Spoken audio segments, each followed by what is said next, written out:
આજની ધર્મકથા. પ્રણામ. પન્યાસ શ્રી ભદ્રંકર વિજયજી મહારાજ. સંસારી નામ ભગુભાઈ. 12 વર્ષની ઉંમરે પંચપ્રતિક્રમણનો અભ્યાસ અર્થ સાથે. યોગશાસ્ત્રના 4 પ્રકાશ કંઠસ્થ. 15-16 વર્ષની ઉંમરે યશો વિજયજી મહારાજ કૃત 324 125 ગાથાનું સ્તવન, 150 ગાથાનું સ્તવન અને 350 ગાથાનું સ્તવન. એ પદ સજ્જાએ બધું જ કંઠસ્થ. અને 18-20 વર્ષની ઉંમરે તો ઉપાધ્યાયજીના સ્તવન સાહિત્યની પ્રેસ કોપી એમને કરી, જેને પછી ગુર્જર સાહિત્ય સંગ્રહ રૂપે ગ્રંથસ્થ કર્યો. ભગુભાઈ તરીકે પણ જેમનું જીવન આટલું જબરદસ્ત હતું, એ ભદ્રંકર વિજયજી મહારાજ તરીકે તો કેવું જીવ્યા હશે. એમની ખોટ કદાચ ક્યારેય પૂરાય નહીં એવી. એમના ગયા પછી પણ એમનું નામસ્મરણ એ કેટલું બધું પવિત્રતમ છે.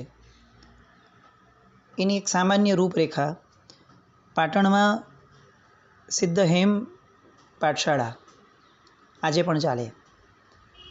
એક બહુ મોટો યજ્ઞ કહી શકાય એવું આ કાર્ય. અલબત્ત અત્યારે આ કાર્ય એ કેટલેક અંશે સિદ્ધાય છે. ત્યાં ધ્યાન રાખતા જે વ્યક્તિઓ છે, વડીલો છે, એમની સાથે ઘણીવાર વાત થાય તો એવું લાગે કે પાટણની ભૂમિએ પન્યાસ શ્રી ભદ્રંકર વિજયજી મહારાજ, પૂજ્ય જયઘોષ મહારાજ સાહેબ આવા કેટલાય રત્નો આપ્યા. જે લોકો જ્ઞાન સાધનાની અંદરમાં અવ્વલ દરજ્જામાં આવે એવા જૈન શાસનને જવાહરો આપ્યા. એ પાટણની ભૂમિ પરથી આવા બીજા જવાહરો પાકે એનો એક ભગીરથ પ્રયાસ એ જે સિદ્ધહેમ પાઠશાળામાં થઈ રહ્યો છે. ત્યાં અત્યારે ભણવા માટે, અધ્યયન કરવા માટે વ્યક્તિઓ માટે મુમુક્ષુઓ શોધાય છે. શ્રમણ અને શમણી ભગવંતોનું અધ્યયન થઈ શકે એ માટે પૂર્ણપણે ત્યાં રહેવાની વ્યવસ્થા, ઉપાશ્રય વગેરે તો છે જ, ગોચરી પાણીની નિર્દોષતા મળે એ રીતની વ્યવસ્થા. કોઈ મુમુક્ષુએ દીક્ષા પૂર્વે તૈયાર થવું હોય તો અધ્યયન માટેના પંડિતજીઓની વ્યવસ્થા, રહેવાની ફ્રી વ્યવસ્થા, ખાવા પીવાની પૂર્ણ સગવડ, આવું કેટલુંય એ સંસ્થા દ્વારા, એ પાઠશાળા દ્વારા અપાતું હોવા છતાં આજની આપણી એટલી લાચારી અને નાદારીવાળી પરિસ્થિતિ છે કે આજે ત્યાં ભણવા માટે જે મુમુક્ષુઓની તાલાવેલી હોવી જોઈએ એ લગભગ દેખાતી નથી. આ વાત આ સંદર્ભે અહીંયા ઉપસ્થિત થઈ એનું મુખ્ય કારણ એ કે એ સમયે સિદ્ધહેમ પાઠશાળામાં ચંદ્રકાંતભાઈ પંડિતજી ભણાવતા. સાહેબજીના કાળધર્મ પછીથી કેટલી બધી વાર આવું થતું કે ચંદ્રકાંતભાઈ પંડિતજીને કેટલાક પ્રશ્નો અને કેટલીક વસ્તુઓ એનો બરાબર અર્થ ન બેસે. કોઈકે પ્રશ્ન પૂછ્યો ભણનારે, પણ એનો અર્થ બરાબર બેસે નહીં, એટલે ભણાવી ન શક્યા હોય, એ સમજાવી ન શક્યા હોય એ સમયે. તો આ ચંદ્રકાંતભાઈ પંડિતજી સાહેબની સમાધિ પાસે જતા અને ચિઠ્ઠીમાં પ્રશ્ન લખીને ત્યાં મૂકી આવતા. અને એમનો અનુભવ કે એક પણ વાર એવું નથી થયું કે એમણે જે ચિઠ્ઠી મૂકી હોય એનો જવાબ એમને આજ સુધી ક્યારેય ન મળ્યો હોય. ગુરુની કૃપા ક્યારેય દેખાતી નથી, અને છતાં પ્રત્યક્ષ દેખાતી કોઈ પણ વસ્તુ કરતાં સૌથી વધારે ઉપકાર એ ગુરુની કૃપા કરે છે. વાત આપણી આ હતી કે સિદ્ધહેમ પાઠશાળાની અંદરમાં અનેક વ્યક્તિઓ, આવા સુગ્ન મુમુક્ષુઓ, શ્રમણ શમણી ભગવંતો ભણીને ગયા, અધ્યયન કરીને ગયા. આજે ત્યાં અધ્યયન કરાવવા માટે વ્યક્તિઓ શોધાય છે. આ ધર્મકથા મારફતે કદાચ આ ક્ષણે ખરેખર એવું એકવાર અપીલ કરવાનું મન થાય કે એ ભાઈનો સંપર્ક સાધવા જેવો છે. જેમને પણ આ બધી બાબતોમાં રસ છે ને, એમણે ચોક્કસ એમનો સંપર્ક સાધવો. હું આજે નંબર મોકલાવી દઈશ. પૈસાની જરૂર નથી, હાથની જરૂર નથી, મગજની જરૂર છે. આપણે બધા એટલા બધા આયોજનોમાં ઊંડા ઉતરી ગયા છે, નવા પ્રોજેક્ટોના, કે જે કેટલીક જૂની વસ્તુઓ કે જેને આપણે ટકાવવી જોઈતી હતી એમાં આપણે બહુ રસ નથી લેતા. કેટલાક વ્યક્તિઓ, સજ્જનો ભેગા થઈએ અને વિચારીએ, બ્રેઇનસ્ટોર્મ કરીએ કે એવું તે શું થઈ શકે કે જેના કારણે મુમુક્ષુઓ, શ્રમણ ભગવંતો, શમણી ભગવંતો એ સુખેથી ત્યાં કેટલાક મહિનાઓ રહીને કેટલાય આવા બધા ધ્યાનના બીજા ગ્રંથો ભણી શકે. એની માટે જે પણ જરૂરી હોય તે બધી વ્યવસ્થા ઊભી થઈ શકે. તંત્ર પણ સમય પ્રમાણેનું અપડેટેશન, એની માટે જે નવી પેઢી જોડાવવી જોઈએ, એ પેઢી માટે ખાસ આમંત્રણ છે યુવાનો માટે, કે ગ્રંથાલયોને મજબૂત બનાવવા માટે આપણે ખરેખર કમર કસવી બહુ જરૂરી છે. એમાંનું આ એક આ સિદ્ધહેમ પાઠશાળાનું તંત્ર. આપણી મૂળ વાત હતી પન્યાસી મહારાજની. 18મી સદીમાં જેમની 24 અધ્યાત્મ યોગ જ્ઞાનના ઊંડા રહસ્યો સમાયા છે એવા આનંદગંજી મહારાજ, જેઓ અક્ષરદેહે અને કીર્તિદેહે સદા પણ જીવંત છે જ. એ ઉપરાંત પૂર્વાચાર્ય શ્રી શાંતિસુરી મહારાજ, કે જેઓ ઈડરની બહારની એકાંત ગુફાઓમાં ધ્યાન કરીને આત્માનંદની મસ્તીમાં રહેતા, જેની માટે એવું કહેવાતું કે એમની ગુફાને બહાર વાઘ, સિંહ, બકરી બધા એકસાથે ભેગા હોય અને આમ પૂંછડી પટપટાવે એ રીતે વાઘ, સિંહ એમના પગની બાજુમાં એ લોકો ચાલતા હોય, ચાટતા હોય. એવા એ શાંતિસુરી મહારાજ, એ પણ અજાનબાહુ હતા. આવા બધા મહાપુરુષોએ જ્યાં જ્યાં સાધના કરી તે તમામ ગુફાઓમાં પન્યાસી મહારાજ રહ્યા છે અને સહજ સમાધિના આનંદ સાગરમાં ઝૂલ્યા છે. અભંગ સુખને એમણે સ્પર્શ્યું છે તે સમયે. એ જ ગુફાઓમાં એમના મનમાં પરમાત્મા પ્રાપ્તિના ઉભરાઓ પણ પ્રગટ્યા છે.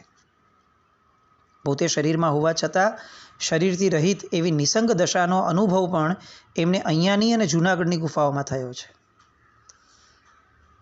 એવું જ એક સ્થળ કે જે પન્યાસી મહારાજ હોય, કલાપૂર્ણેશ્વરી મહારાજ સાહેબ હોય, કે આવા અનેકવિધ સાધકો હોય, પૂજ્ય નીતિસુરી મહારાજ આદિ કેટલા બધા સાધકો કે જેમને તે જગ્યાએ, ઇવન પૂજ્ય કેસરસુરી મહારાજ, આ બધાના ચરિત્રમાં આ વાત આવે છે કે તે જે સ્થળ છે ગિરનારનું, તે સ્થળ ઉપર એમને ચિકાર અનુભૂતિઓ થઈ છે.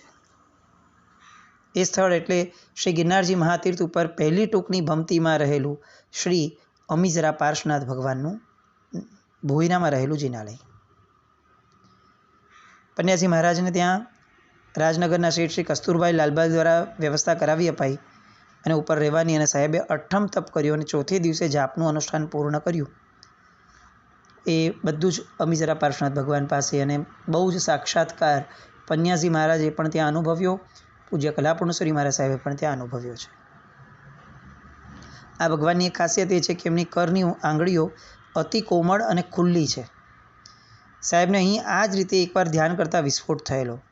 કશાયો એકદમ બંધ થઈ ગયા, સામર્થ્ય એકદમ ઉચકાયું, આત્માના ગુણોના વિચાર કરવા માટે મન વિશેષ અંતર્મુખી થયું, નાભીમાંથી અધ્યાત્મ રસ ઝરવા લાગ્યો, અને વચનાતીત એવી અનુભૂતિઓ એ આ અમીજરા દાદા પાસે પન્યાસી મહારાજની થયેલી. આવા જૈન શાસ્ત્રો, સાહિત્ય અને જૈન દર્શનથી અભિમુખ બનેલા અગણ્ય આત્માઓ, એ બધાના મૂળ કેન્દ્ર સમા પન્યાસી મહારાજ.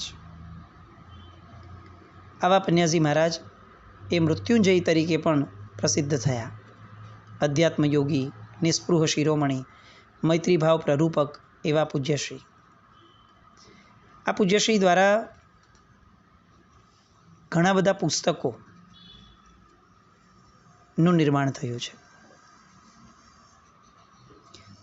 પુસ્તકો જે એમના દ્વારા લખાયા સાહિત્ય સૃષ્ટિ, એમાં પરમેષ્ઠી નમસ્કાર અને સાધના, જૈન માર્ગની પીછાણ, અનુપ્રેક્ષા, પ્રતિમા પૂજન, જીન ભક્તિ, દેવદર્શન, આરાધનાનો માર્ગ, આસ્તિકતાનો આદર્શ, નમસ્કાર મહામંત્ર, નમસ્કાર દોહન, ધર્મશ્રદ્ધા, તત્વદોહન, પ્રાર્થના, તત્વપ્રભા, મંગલવાણી, સંત વચન સોહામણા, અજાતશત્રુની અમરવાણી, અનુપ્રેક્ષાનું અમૃત, મનન માધુરી, આત્મચિંતન, ધર્મચિંતન, નમસ્કાર મીમાંસા, નિત્ય સમરો નવકાર, અનુપ્રેક્ષાના અજવાળા, અનુપ્રેક્ષા અમૃત, જીન શાસનનો સાર, જૈન તત્વ રહસ્ય, ધર્મ સાધના,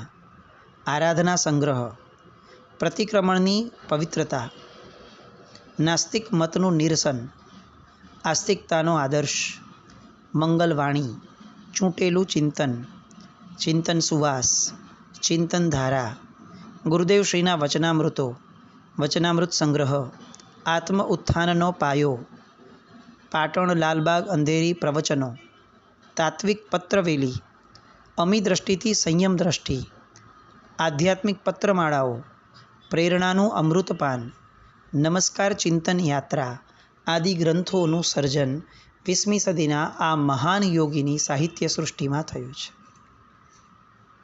એક સંક્ષિપ્તમાં એમની જીવનની તવારીખને લઈએ તો એમનો મંગળ જન્મદિવસ માગસર સુદ ત્રીજ સંવત 1959. જન્મસ્થળ ફોફલિયાવાડો પાટણ. શુભ નામ ભગવાનદાસ. માતા પિતા ચુનીબાઈ અને હાલાભાઈ. શૈક્ષણિક અભ્યાસ 16 વર્ષની ઉંમરે ઇન્ટર સુધીનો કર્યો હતો.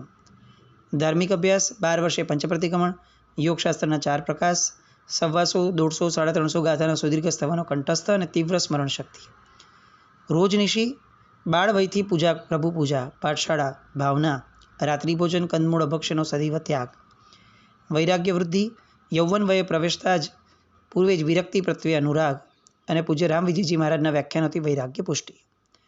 પ્રમુખ તપશ્ચર્યા, નિત્ય એકાસણા, આઈંબિલ, નવપદ આરાધક સમાજના આદ્ય સ્થાપક, 6 મહિના સુધી સતત આઈંબિલ, 28 તપ, વર્ધમાન તપની 52 ઓળી.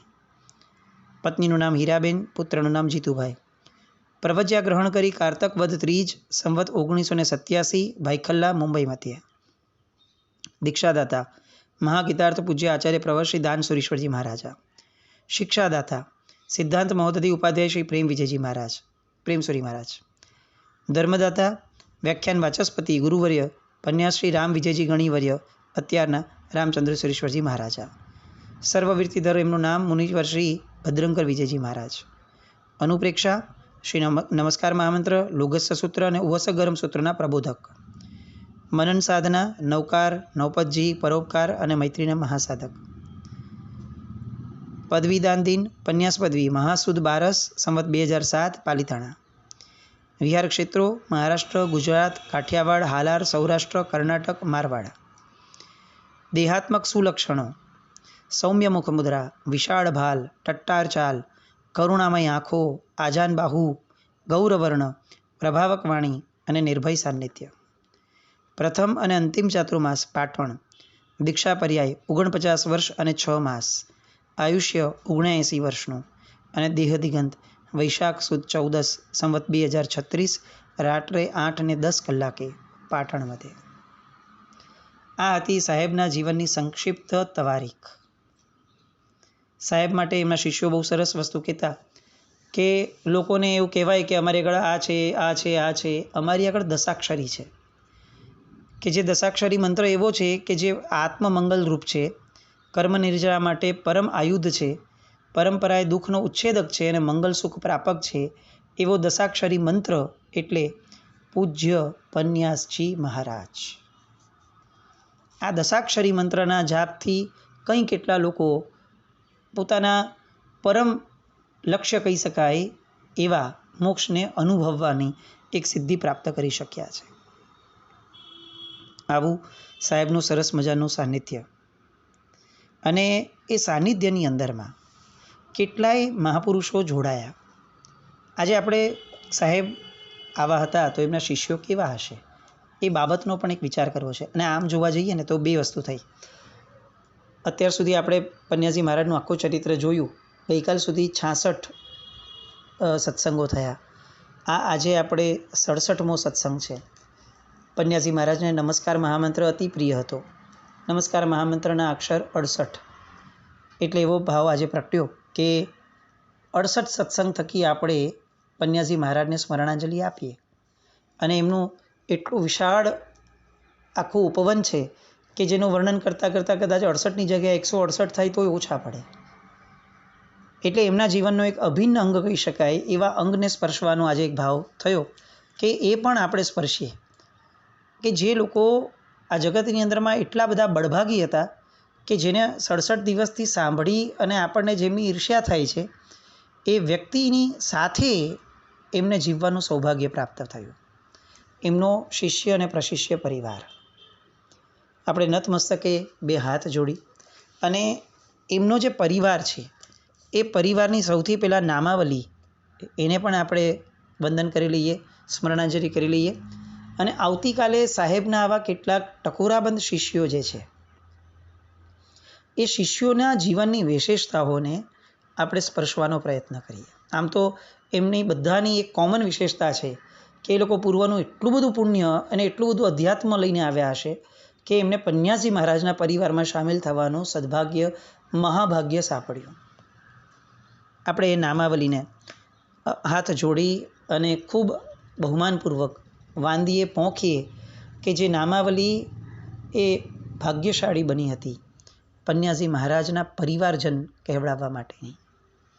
પૂજ્ય મુનિ શ્રી ભાવ વિજયજી મહારાજ, પૂજ્ય મુનિ શ્રી પદ્મપ્રભ વિજયજી મહારાજ, પૂજ્ય પન્યાસ શ્રી રોહિત વિજયજી ગણીવર્ય, પૂજ્ય પન્યાસ શ્રી હર્ષ વિજયજી ગણીવર્ય, પૂજ્ય મુનિ શ્રી ચરણ વિજયજી મહારાજ, પૂજ્ય મુનિ શ્રી મહાનંદ વિજયજી મહારાજ, પૂજ્ય મુનિ શ્રી ચંદ્રાનંદ વિજયજી મહારાજ, પૂજ્ય મુનિ શ્રી મહાભદ્ર વિજયજી મહારાજ, પૂજ્ય આચાર્ય શ્રી પ્રદ્યોતન સુરીશ્વરજી મહારાજા, પૂજ્ય આચાર્ય શ્રી કુંદ સુરીશ્વરજી મહારાજા, પૂજ્ય મુનિ શ્રી વિભાકર વિજયજી મહારાજ, પૂજ્ય મુનિ શ્રી કનક પ્રભ વિજયજી મહારાજ, પૂજ્ય મુનિ શ્રી ચંદ્રયશ વિજયજી મહારાજ, પૂજ્ય મુનિ શ્રી કૈલાસ પ્રભ વિજયજી મહારાજ, પૂજ્ય મુનિ શ્રી કલ્યાણ પ્રભ વિજયજી મહારાજ, પૂજ્ય મુનિ શ્રી ધર્મરત્ન વિજયજી મહારાજ, પૂજ્ય મુનિ શ્રી હીર વિજયજી મહારાજ, પૂજ્ય આચાર્ય શ્રી જીન પ્રભ સુરીશ્વરજી મહારાજા, પૂજ્ય મુનિ શ્રી ખાંતિ વિજયજી મહારાજ,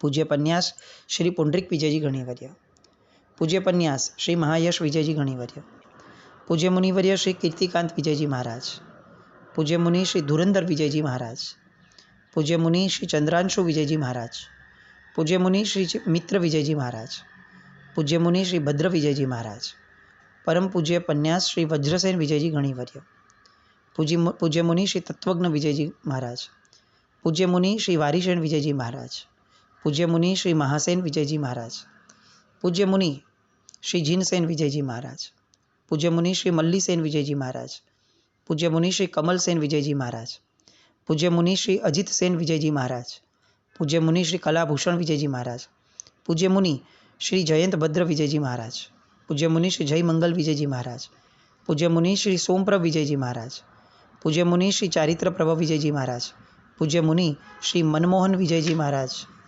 પૂજ્ય મુનિ શ્રી વિનયધર વિજયજી મહારાજ, પૂજ્ય મુનિ શ્રી પ્રેમ પ્રભ વિજયજી મહારાજ, પૂજ્ય મુનિ શ્રી ચારિત્રભૂષણ વિજયજી મહારાજ, પૂજ્ય મુનિ શ્રી રત્નસેન વિજયજી મહારાજ, પૂજ્ય મુનિ શ્રી મેરુપ્રભ વિજયજી મહારાજ, પૂજ્ય મુનિ શ્રી વીરસેન વિજયજી મહારાજ, પૂજ્ય મુનિ શ્રી હેમપ્રભ વિજયજી મહારાજ, પૂજ્ય મુનિ શ્રી યુગપ્રભ વિજયજી મહારાજ, પૂજ્ય મુનિ શ્રી નયભદ્ર વિજયજી મહારાજ, પૂજ્ય મુનિ શ્રી રિંકાર પ્રભ વિજયજી મહારાજ, પૂજ્ય મુનિ શ્રી ઇન્દ્ર રક્ષિત વિજયજી મહારાજ, પૂજ્ય મુનિ શ્રી જય ધર્મ વિજયજી મહારાજ, પૂજ્ય મુનિ શ્રી પુણ્યસેન વિજયજી મહારાજ, પૂજ્ય મુનિ શ્રી તત્વપ્રભ વિજયજી મહારાજ, પૂજ્ય મુનિ શ્રી અમિતપ્રભ વિજયજી મહારાજ, પૂજ્ય મુનિ શ્રી અરહમપ્રભ વિજયજી મહારાજ, પૂજ્ય મુનિ શ્રી સંયમપ્રભ વિજયજી મહારાજ. આ 57 નામો આ એ સમયનું કલેક્શન છે. એ પછીથી તો કદાચ વધ્યા હશે, આ પરિવાર વધ્યો હશે, પણ આ 57 નામો એ સમયના જ્યારે આ ગ્રંથ રચાયો હતો પૂજ્ય પન્યાસજી મહારાજ પ્રોફેસર કે.ડી. પરમારનો, ત્યારે આ નામો એમાં અંકિત થયા હતા. આ આખું ચરિત્ર જે આપણે લીધું એ ચરિત્રના મુખ્ય સ્ત્રોત એટલે પારસમણી પુસ્તક અને પૂજ્ય પન્યાસજી મહારાજ એ પુસ્તક. પારસમણી પુસ્તકને ભારતીબેન દ્વારા ફરીથી એસ્ટાબ્લિશ થયું છે, રિપબ્લિશ થયું છે. આ ભારતીબેન દ્વારા જ કદાચ 21,000 વર્ષ સુધી શાસન ચાલશે એ ત્યાં સુધી લોકો પન્યાસજી મહારાજના પદાર્થોને પામી અને ખોબલે ખોબલે આશીર્વાદ આપશે એવું એક બહુ જ મોટું કાર્ય થયું છે. એ છે હસ્તાક્ષરનું અક્ષય પાત્ર, આ પુસ્તકનું સંપાદન. હસ્તાક્ષરનું અક્ષય પાત્ર આ શબ્દ આવે છે એમાં જ એનો અર્થ સમાય છે. પૂજ્ય પન્યાસજી મહારાજે પોતાના હાથેથી લખેલા અક્ષરોનું એક અક્ષય પાત્ર એ એમના દ્વારા સંપાદિત થાય છે. હું ન ભૂલતો હોઉં તો કદાચ 79ની આસપાસના વોલ્યુમ લગભગ પબ્લિશ થયા છે. પણ એક પુસ્તક માટે એક ભાવ ઓછો પડે એવું આખું આ સંપાદન અને એવી બધી વાતો પન્યાસજી મહારાજની અનેકવિધ એવી વાતો છે કે જે હસ્તાક્ષરના અક્ષય પાત્રમાં વાંચીએ ત્યારે આપણને લાગે કે આ વ્યક્તિ એ આ જગતનું હોઈ જ ન શકે અને એક ભાવમાં આટલું બધું કેવી રીતે કોઈ લખી શકે. એમના હાથેથી લખેલી બધી વસ્તુઓ છે અને એ બધાને બહુ સરસ રીતે ફાઇન પ્રિન્ટ કરાવી અને રિપ્રિન્ટ કરાવવાનું અને એને જગતની સામે વ્યવસ્થિત ફોર્મેટમાં લાવવાનું જે એક ભગીરથ કાર્ય ભારતીબેન કરી રહ્યા છે અદ્વિતીય છે. યુટ્યુબ ઉપર પણ એમના કેટલાક વિડીયોઝ પન્યાસી મહારાજ અંગેના પૂજ્ય વજ્રસેન વિજયજી મહારાજ સાહેબ અને એ બધાની પ્રેરણા થકી જે એક આખું તંત્ર અત્યારે પન્યાસી મહારાજ જેટલે અંશે પણ પ્રસિદ્ધ છે એમાં જે સૌથી મુખ્ય સિંહ ફાળો કહી શકાય એવા બધા મહાપુરુષો વજ્રસેન વિજયજી મહારાજ સાહેબ આજી ધુરંધર વિજયજી મહારાજ સાહેબ આદિ મહાત્માઓ ભારતીબેન અને જે એમના નામો બોલાયા એ બધા જ વ્યક્તિઓ પન્યાસી મહારાજના જે નવરત્નો કહેવાતા હતા એ અન્ય શ્રાવક ગણો અને પન્યાસી મહારાજ થકી ઢગલા બંધ લોકો જે પામ્યા એ બધા લોકો અને એ જ યશોગાથાની કલગીસામાં જે નામો અત્યારે લેવાયા એમાંના કેટલાક મુનિરાજના જીવનની કેટલીક વાતો 68મું સમર્પણ આપણું આવતીકાલનું પન્યાસી મહારાજ માટેનું અંતિમ ચરણ અંતિમ સત્સંગ એ માણવા ફરીથી આવતીકાલે મળીએ. આ 68 સત્સંગો દ્વારા આપણે જે 68 અક્ષરો એમને અતિ પ્રિય બન્યા હતા નવકાર મહામંત્રના એ 68 અક્ષરોને આપણે પણ કંઈક આત્મસાત કરવાની દિશામાં આગળ વધી શકીએ એવી શુભ મંગલ કામના સાથે. જીનાગના વિરુદ્ધ કંઈ પણ બોલાયું હોય તો મિચ્છામી